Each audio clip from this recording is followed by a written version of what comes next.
thank you everybody for joining us today. Yes, I've spent quite a bit of years in general practice and then became a board certified nutritionist. And now I do consulting and get to do some CE stuff like this for practitioners. I have a real soft spot for practitioners. That's where my heart is. It's really wonderful to be able to combine nutrition and supplements and treating our patients today. So we're going to talk today about this brain-gut microbiota. So the gut microbiota is fascinating. It's actually a huge community of bacteria, viruses, and fungi that live in the gut mutualistically. They talk about this microbial load being somewhere in the trillions to 100 trillions. I remember one speaker saying that, if somebody came down from Mars or something and was trying to study what's here on the planet, they would actually think it was the microbiota that inhabited this planet and that we were just kind of walking hotels. And I think that's brought out by the fact that there are actually 10 times the number of bacterial cells present in the microbiota as compared to host. 100 times gene microbes, the microbes, genetic material from the microbes, than the host. And this microbiota modulates physiological systems in the body, obviously the GI functions, but also immunity and metabolism. They're an essential component of normal physiology and health. So what does the healthy gut microbiota do? They produce these short chain fatty acids, which actually are taken up by the gut epithelial cells for energy. They protect against bacterial and other types of pathogens. They produce active metabolites, and they produce and modulate neurotransmitters, for example, serotonin. There's a role in developing and educating the body's immune system. Recall that 70% of the immune system is in the gut-associated lymphoid tissue, or GALT. And what happens is these microbiota chit-chat. They have a normal, healthy conversation ongoing with these immune cells, and that helps to keep a balanced immune system where we don't have excessive inflammation and we have proper immune responses to infections. An abnormal gut microbiota is termed dysbiosis. And dysbiosis is defined as the alterations in the composition of gut microbiota that results in functional changes. If you look at studies right now, we see dysbiosis being associated, obviously, with acute and chronic enteropathies, but also associated with obesity, metabolic disease, cancer, and our topic today, neurologic dysfunctions. In the human world, we have neurologic disorders, and neurologic disorders are considered responsible for maladaptive or abnormal behavior in people. Neurologic disorders traditionally have been thought to be caused by genetic variants or mutations that affect brain development and functions. And treatment has historically been aimed at treating the brain, treating those neurologic dysfunctions. But now it's known that the gut microbiome can actually influence specific behaviors. We and animals, as individuals, we bear our own cells and genes, but we are also bearing or harboring our microbes and their genetic material. So if phenotype or behavior of an individual or an animal, it is really a complex interaction between the genetics of host and microbes. So could behaviors in these genetic neurologic disorders result from host microbiota interactions? And that's the questions being asked and being studied now. And this concept of interaction between microbiota and neurologic function and behavior is termed brain-gut microbial axis. So understanding this brain-gut microbiome axis is a lot of work has been done in mice. They have studies where they have germ-free mice, and they're born with absolutely no microbiota. They'll have abnormal motor, anxiety response, their cognition is abnormal. They'll go ahead and they treat them with feces from normal mice that have normal microbiota, and there's a resolution of abnormal motor, anxiety, and cognitive behaviors. These studies in these germ-free mice demonstrate that the gut microbial colonization plays a key role in the development and maturation of the enteric nervous system and the central nervous system, the brain. It demonstrates how microbiota normalize brain functions, and normal brain functions mean normal behavior. I mean, think of it. The treatment here was with microbiota, not drugs targeting the brain. This brain-gut microbiotic axis should be thought of as the brain signals going to the gut, and then the gut with its microbiota signaling back. It's a circuit. It's a constant circuit, and it's bidirectional signaling and communication. It works via the neurologic, immune, and endocrine pathways between the brain, the GI tract, and its microbiome. It includes the central nervous system, autonomic nervous system, the GI enteric nervous system, and that hypothalamic pituitary adrenal axis. The HPA axis is a key player, as we all know, in the response to stressors, especially when it's activated. That hypothalamus will release corticotrophin releasing factor, which stimulates the pituitary to release secretion of adrenocorticotrophic hormone, or ACTH, and that ACTH will stimulate the adrenals to release cortisol, one of the major stress hormones. Cortisol impacts the brain, it impacts gut function, and it impacts the microbiota. The microbiota plays a role in the development right from the start of this hypothalamic pituitary adrenal axis, and it works to maintain it. The microbiota produces metabolites that work on the HPA axis. It actually modulates the axis. They have signaling molecules that are produced. The microbiota will produce immune mediators, gut hormones, and the microbiota affects vagal and spinal afferent nerves. So if you have here dysbiosis, you have abnormal brain function, you have abnormal gut function. If we have a healthy microbiota, a normal microbiota, we have a healthy gut and we have a healthy brain. This is all how it works. We always think of neurotransmitters as being produced by nervous tissue, right? Well, interesting, we now realize that actually the gut tissue produces some of these neurotransmitters, and even more interesting, the microbiota will produce neurotransmitters. Neurotransmitters like serotonin, which they are produced and regulated both from nervous tissue, gut, and microbiota. Dopamine and gamma aminobutyric acid, or GABA as it's commonly known, is produced and regulated by gut and microbiota.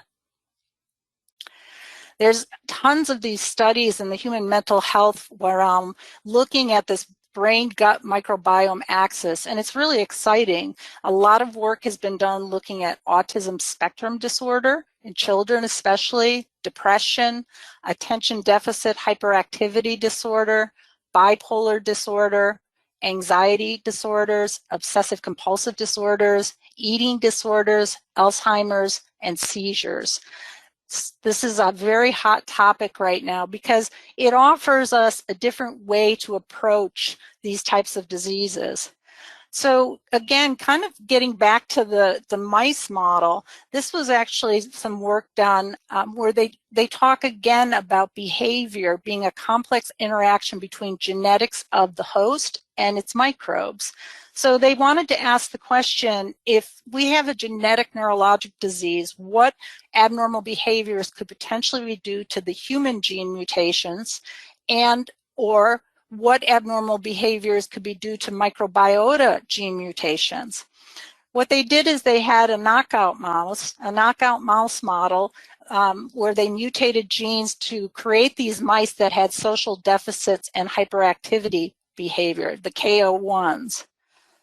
So they took normal mice, these are wild type mice that had normal sociability and activity level, and then their mice with the gene mutations, the KO1s, with the impaired social behavior and hyperactivity. They went ahead and looked at their microbiome and found significant differences in the microbiome. They hypothesized that, okay, we're going to say social disorder, That's going to be driven by the gut microbiome, but we're going to say hyperactivity is mediated by host gene mutation. And then they went through a series of tests with these mice. First, they co-housed the wild type normal mice with the knockout mice, and obviously there was fecal exchange and microbiome exchange, and the knockout mice no longer had social deficits. They were still hyperactive though. They went ahead and they crossed the normal mice, the wild types, with the knockouts, but they didn't allow the second generation offspring to be co-housed. And what they created was a second generation knockout set of mice that had different microbiome with both social deficits and hyperactivity. Again, this suggested the microbiome's role in sociability and host genetic roles in hyperactivity. And then finally, they played with fecal microbial transplants with the germ-free mice. If you took normal wild-type fecal feces and you fed them to germ-free mice, we had normal, socially well-adapted mice. If you took one of the knockout with the social deficits and hyperactivity, some of their fecal material, and went ahead and gavaged the germ-free mice, we had social deficits but no hyperactivity. So again, this suggests again that sociability here was really tied to the microbiota, where the host genetics really played the role in hyperactivity. Well, what does this mean for our veterinary patients? How do you go from, let's say, men to mice or men to mice to dogs?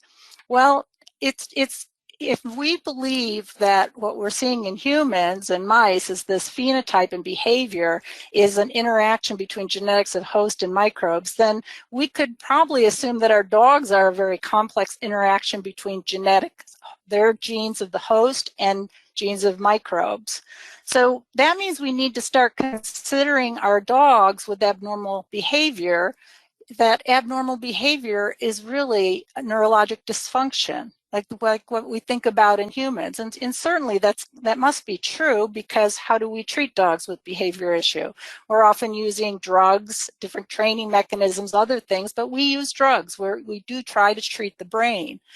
Could these dogs' behavior issues, though, have neurologic dysfunctions due to the dog genetics, or are some of their behavior issues due to microbiota genetics? Do we see dogs with social deficiencies? Do we have hyperactive dogs? Do we see hyperactive dogs with social deficits? I would say we do. And this starts to expand our understanding of abnormal behavior and neurologic disorders. And it also could potentially lead to newer ways to treat our dogs with these types of issues.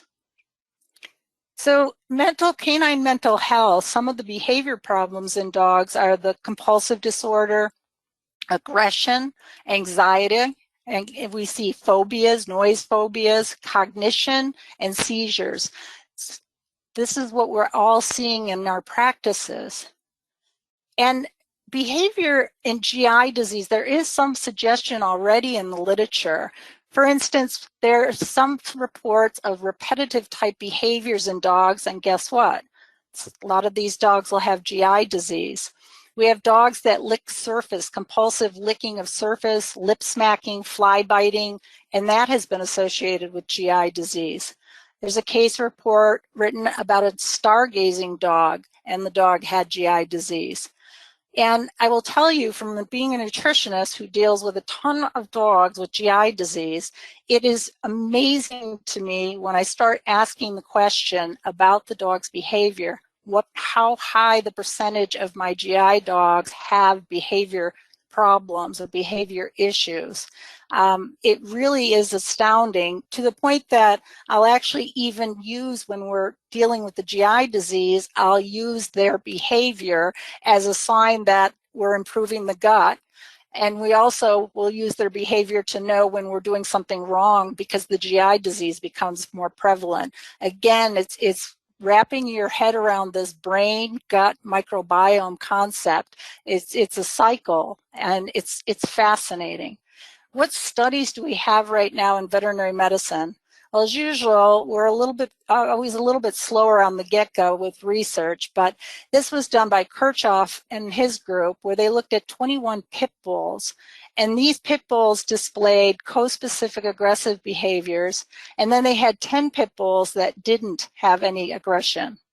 They went ahead and they analyzed the fecal microbiome, and they collected samples, and they found that there was beta diversity that supported an association between the gut microbiome and dog aggression.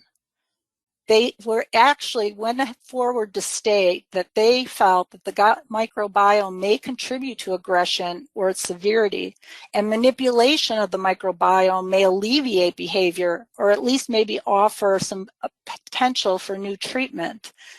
They also suggested in aggressive dogs that the gut microbiota composition may actually facilitate a diagnosis, maybe an earlier diagnosis of aggressive behavior, and that maybe preventative interventions could be started earlier for some of these dogs. This is amazing. Dog aggression, that's their brain, their neurologic dysfunction, right? And now we're talking about their dysbiosis.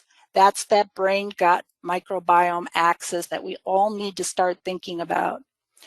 In Mondo, they analyzed the gut microbiome of dogs with different behaviors. They had 11 aggressive dogs, they had 13 phobic dogs, and then 18 normal dogs. When they looked at these dogs, they saw there was a difference in their microbiota where the aggressive dogs had very high biodiversity and very kind of some overlapping with what they saw in the previous study with the pit bulls. The phobic dogs had high numbers of lactobacillus, and again, this is suggesting that the microbiota has some role when they were compared to the normal dogs. Then they started to look at aging. This group actually took companion dogs, 29 of them, and their age ranged from 3 to 13 years of age. And they did behavior testing for memory. They analyzed fecal feces, and they found that the higher the age was in these dogs, they saw a lower proportion of the family of bacteria, the Fusi-bacteria, that dogs with poor memory performance had relatively more actinobacteria. And interesting, studies of humans with Alzheimer have reported high numbers of the family actinobacteria. Again, now we're talking canine cognition and brain-gut microbiome. There's been a lot of work looking at ketogenic diets and medium chain triglycerides in seizures and refractory seizures. Actually, some of the work was done to develop one of the therapeutic diets, the Purina NeuroCare. But what's really fascinating about this, what they noticed in some of these studies is that the idiopathic epilepsy dogs, a lot of them, a large percentage of them, had very abnormal behaviors. Some of them had like stranger-directed fear, chasing, all sorts. The research group actually included a behaviorist as well as neurologists. And it's about time we kind of all got together on this, having behaviorists is part of a neurology study, I think is just wonderful. And it brings together that brain gut microbiota. And that's where the nutritionist comes in, right? So now what they did here is they looked at two diets. They had a medium chain triglyceride ketogenic diet, and they had a placebo diet. Now what they did is they made the diets have the same amount of fat, protein, and carbohydrates. That way, they didn't have a macronutrient effect on the gut microbiome. They had the same amounts of fat, proteins, and carbs, but they used different type of fat. They used medium chain triglyceride, and yes, that's what's high in the coconut oils. And in the placebo diet, they used lard. They found that the MCT ketogenic diet actually reduced behavioral factors, the chasing and the stranger-directed fear in these epileptic dogs. So here we have behavior impacted by diet. And then they also, of course, evaluated the microbiome of these dogs and found that the dogs on the ketogenic diet had a much different microbiome as well. So now we have diet impacting microbiome. So what do these studies mean for you, the practitioner? Well, I think it's time that we start trying to understand that the brain or neurologic dysfunctions result in abnormal behavior. We certainly recognize it in cognition, right? Canine cognition, and then seizures. And we use drugs, right? But now there's another component to this. Abnormal gut or dysbiosis may be a part of that abnormal behavior. It may be playing a role in cognition, and it also may be playing a role in seizures. And that means we need to start thinking about treating the gut and supporting its microbiome. We need to think of dogs with behavior issues as having neurologic dysfunction. We need our behaviorists to be neurologists and our neurologists to be behaviorists, okay? We need to start thinking about brain-gut microbiome as part of our treatment of dogs with neurologic dysfunctions that can result in behavior issues, cognition problems, and yes, even seizures. So let's talk about treating the brain-gut microbiome. How do we reestablish normal functions and homeostasis in the brain, the gut, the microbiome? Well, like anything else, I think it's going to involve multimodality treatment and management, and probably long-term. We're going to have to get pretty clever here, but I want to give you some insights or some ideas how we can start doing this. So to treat the brain, certainly I mentioned drugs, and I'm not going to go into what drugs we use for behaviors or seizures, but we have some other ways to treat the brain: environmental alterations, music, sleep, pheromones. And then when we talk about microbiome and gut, we should be thinking diet, right? And supplements and nutrient support. Again, though, we should be working on a multimodality approach to these patients. Non-pharmacological brain treatment, right? We want routines. Our dogs and cats love routines. They need exercise. We're all embracing the fear-free movement, which is wonderful. This was actually music, this Through a Dog's Ear, what came out of Ohio State, and they have some data on that and its positive effects. We want to have crates or places where our dogs sleep. They're home in our homes. Pheromones. Dogs and cats live in such a different world than us. They smell in molecules. So the pheromones, the feel-aways, the DAP, the Bach flower essences, essential oils, they live in a whole different world. And those smells are powerful. I mean, we even know in humans, smells evoke like memory. They actually make you think back to something when you smell something that you remember in your past. So it has a strong impact on our patients. When we want to treat gut, we're going to talk about pet foods. We should be thinking about individual nutrients in those diets. There's active ingredients. It's interesting to me, the veterinary therapeutic diets, diets that are now in, for cats with the Flutie, with Calm, and now this Purina NeuroCare. What are the active ingredients in those diets? And what's interesting is those same active ingredients in the diets are what we see in our supplements that are intended for behavior management. The whole diet has an effect, obviously. The macronutrient content, proteins, carbs, fibers, fat, that impacts the gut, impacts microbiome, and will impact the behavior and the neurologic function of our patients. But the processing of food is important as well. We know we don't have a ton of whole diet studies. It's really kind of unfortunate where we can compare a kibble with a canned or a certain nutrient profile. I think there's a lot of misunderstanding. We have studies on ingredients, we have studies on active ingredients and nutrients in dogs and cats, but whole diet studies, we don't have a ton of them, even on the veterinary therapeutic diets.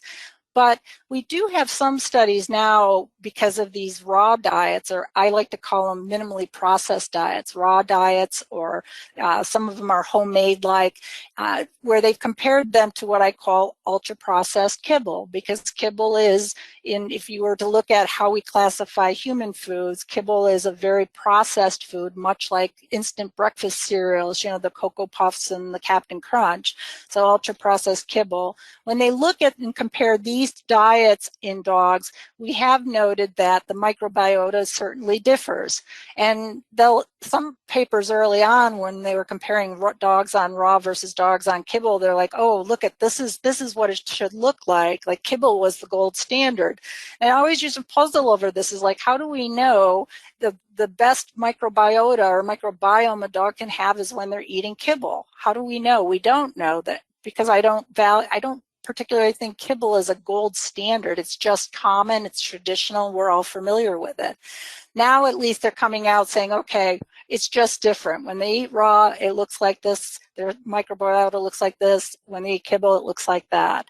We're also identifying different families and different species. In cats, they had some studies where they saw the family Clostridia increase, and everybody gets up in arms, right? Because Clostridium is supposed to be a bad player. Well, lo and behold, there is Clostridium normally in the gut, and it actually plays a big role in protein digestion. So it should go up if you're eating a high protein diet. It's a normal response to the diet. They have measured increased levels of GABA in some of these studies where they've looked at comparing raw or minimally processed diets compared to kibble. So there are going to be whole diet effects out there we need to start thinking about. And you're going to find in your pet supplements for behavior, and if you look real hard at the ingredient list of some of the veterinary therapeutic diets out there, you're going to see things like alpha-lactoalbumin, and that's a bovine milk derivative. It's a source of tryptophan. We're going to see apoequorum. It's a calcium binding protein. Calcium, it'll reduce calcium because calcium is related to nerve cell death. L-theanine is an amino acid found in green tea. It's known to increase GABA and serotonin. Our coconut oil brings us the medium chain triglycerides, the fuel source for the brain.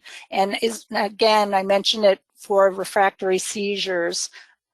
The dexahexacononic acid, this omega-3, DHA, is involved in the development of nerve and normal retinal tissues.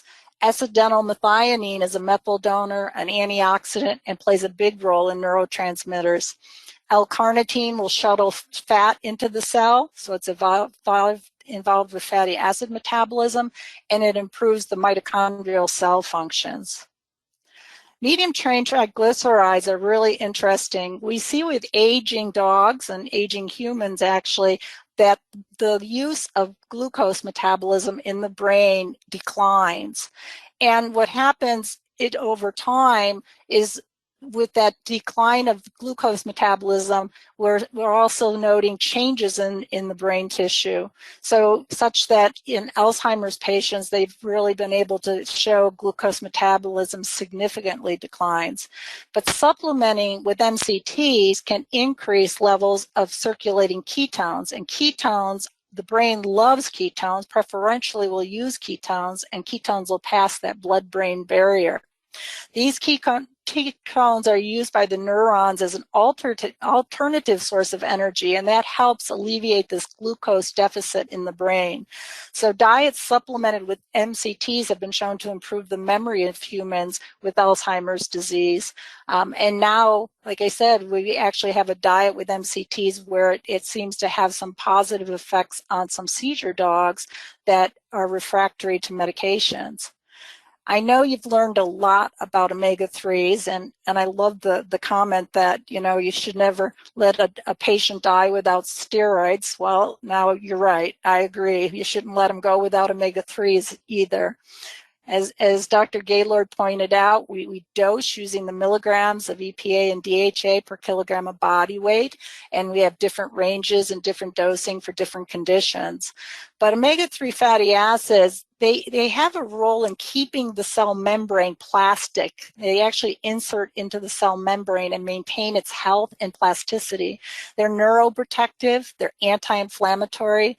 DHA specifically, we see deficiencies with cognitive decline and aging. And we also know DHA increases brain-derived neurotrophic factors. So always remember your omegas.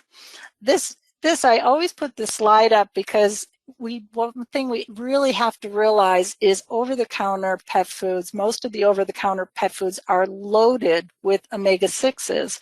The reason for that is they bring them in with animal fats. So after they process and make kibble, they'll coat with animal fats. It increases the palatability of the diet. Palatants are loaded with omega-6s, and omega-6s are very pro-inflammatory.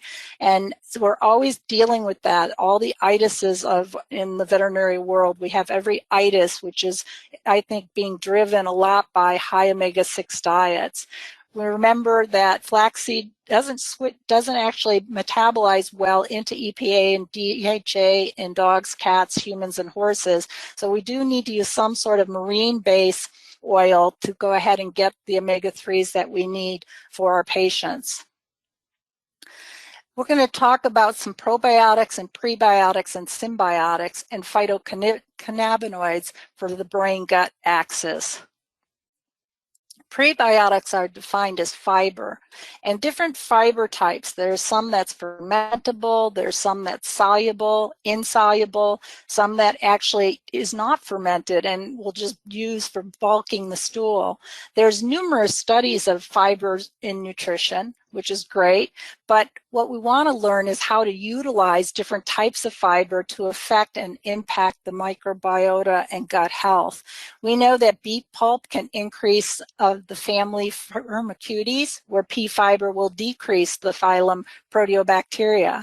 So we need to learn how to kind of play with these different fiber types such that we can manipulate gut health. We do that a lot with our homemade diets, Dr. Gaylord and I, when we're working with patients, trying sometimes different fiber types to affect and improve the gut health of our patients.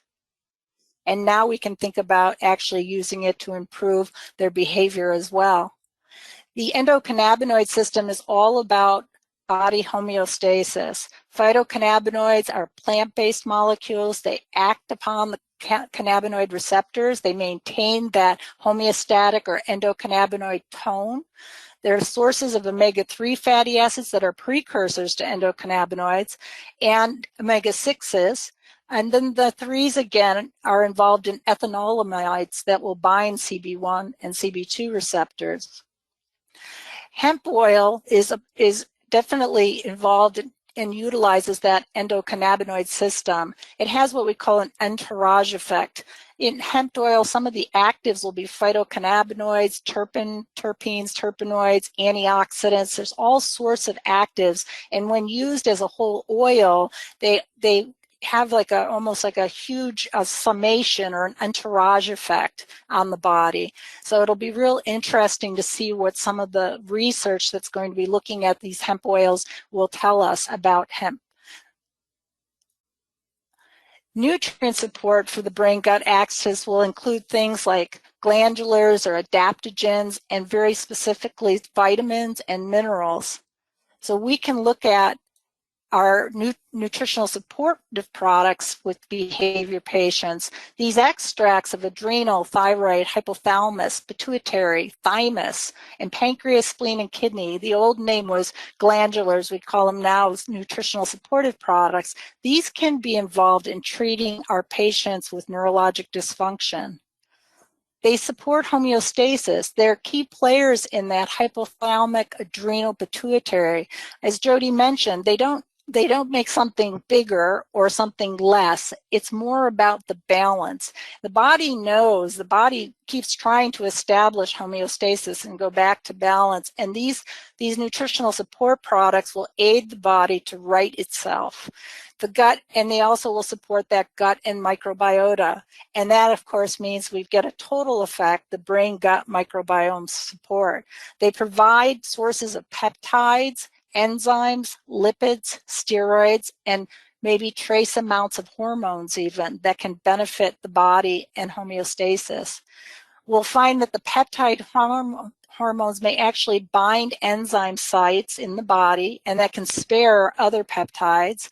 The enzymes may be precursors to more and be activated to be used to take something like cholesterol to cortisone, the lipids in them will have things like phosphatidylserine and phosphatidylcholine that are very important. They're a big part of the nervous system health, especially the myelin sheath. Autoantigens in these will help promote oral tolerance, and there's tons of other bioactive nutrients and substances in these products that can benefit our patients. Adaptogens are defined as natural compounds or plant extracts that increase adaptability and resilience and survival of the organism to stress. They actually will exhibit kind of a neuroprotective, anti-fatigue, antidepressive, and maybe a little bit of CNS stimulating activity. Things like Siberian ginseng, magnolia berry, Arctic root, licorice. These are all herbs that are termed adaptogens, and sometimes they'll be either standalone or put into formulas for that properties. So that way when you look and see these, you'll understand why they're there in some of these supplements. And the B vitamins are always important for stress. B's for like niacin, pyridoxine, folate, thiamine, and B12. If you think about what happens when we have deficiencies of B vitamins, and I think sometimes we don't think enough about this, you know, I know they've done studies looking at kidney patients and haven't been able to measure deficiencies in our kidney dogs and cats, but you know, I think sometimes the testing isn't as good as we'd like for B vitamins. And maybe, again, do we really need to, you know, are we looking at end stage? And if we're looking at end stage, maybe we're too late. B vitamins are extremely safe. They're essential to the health of the central nervous system. We know B12 and folic acid as methyl donors will help with increased plasma homocysteine. Increased homocysteine has been shown to be associated with kidney and heart disease in dogs. There's improvement in cognition with B vitamins. Pyridoxine or B6 is needed for normal brain development, function, and is neuroprotective. It's a cofactor in the synthesis of the neurotransmitters serotonin, noradrenaline, and dopamine. B12 is required to form methionine, which then is methylated to SAMe, right? Beta-carotene is an antioxidant and it improves our immune function. So B vitamins are very critical. Minerals I think about when we're talking about neurologic dysfunctions are things like magnesium, calcium channels, and potassium, sodium potassium chloride, but potassium especially. Never like to see my patients have their blood potassium be on the low end. Blood potassium is not a good measure of body potassium. It's a very weak measure of body potassium. But if the blood testing is on the low end, that will tell you that most likely your body tissue levels are on the low end. Some of the trace minerals like selenium, zinc, copper, and manganese as cofactors to many of the important reactions and physiological mechanisms in the body, these are all critical. So let's talk about a couple of cases to kind of show you how I put this together. You know, I've done this talk before, and some of the feedback was kind of funny, and I get it. I mean, why is a nutritionist talking about seizures, neurologic disease, and behavior? What would a nutritionist have to do? Well, have to offer in a case like that? And that was some of the feedback. And I also had people who couldn't really connect in their minds. They couldn't connect behavior and seizure. They're just, to me, the range of neurologic dysfunction that we see in our patients. We have everything from a dog that's maybe obsessive compulsive or has anxiety or noise phobia, thunderstorm, and then the nth degree of neurologic dysfunction in our dogs is an epileptic seizure. It's still dysfunction of the nervous system. So what does the nutritionist do for this type of problem? Well, this is Rooney. Rooney's a 5-year-old male castrated standard poodle, and he actually failed as a seeing eye dog. He had a history of chronic neuropathy, was eventually biopsied, and was diagnosed with the idiopathic inflammatory bowel disease. He had Texas GI panel where they measured folate and B12, and they also did a dysbiosis index. That's something that the Texas A&M group will do and provides.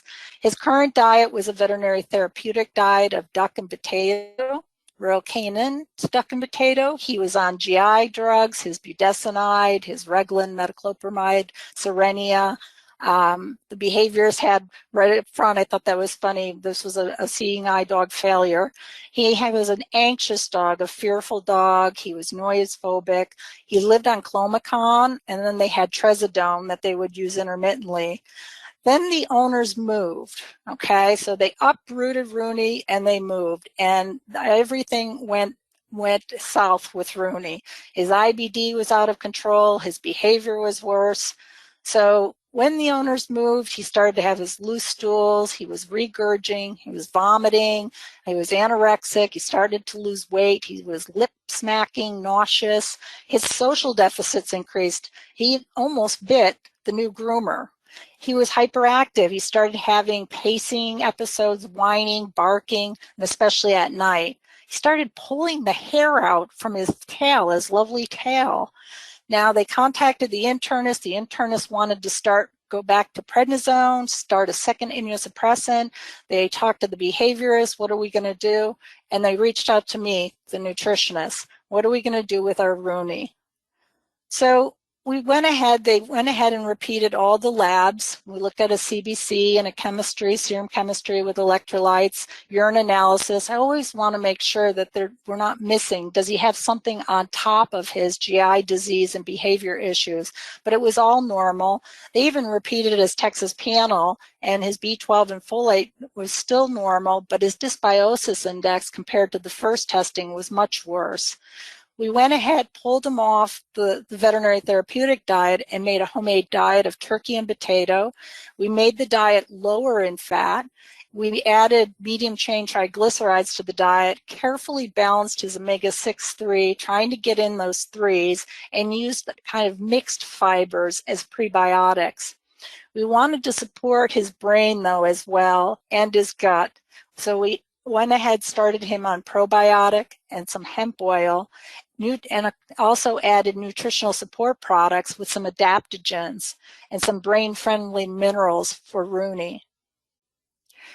So after 8 weeks with follow-up, we did a recheck with Rooney. He had met with the behaviorists as well, and they were reevaluating his medication. His anxiety and stress seemed to be better. The behaviorist was a bit shocked, actually, and she started to kind of reduce the Clomicon a little bit. His regurg, his vomiting, his IBD signs, that seemed to resolve. They never ended up going to the prednisone and the second immunosuppressant. He just stayed on his budesonide and his Serenia and Reglan. He was eating well. He started to regain weight, and he actually licked his new groomer's face. So we were all very, very pleased with how Rooney was doing with his new program. The behaviorists thought this was kind of fascinating, and we actually shared some papers on brain-gut and some other, and she actually shared another case with me. She referred Balin, a 3-year-old male-castrated German Shepherd.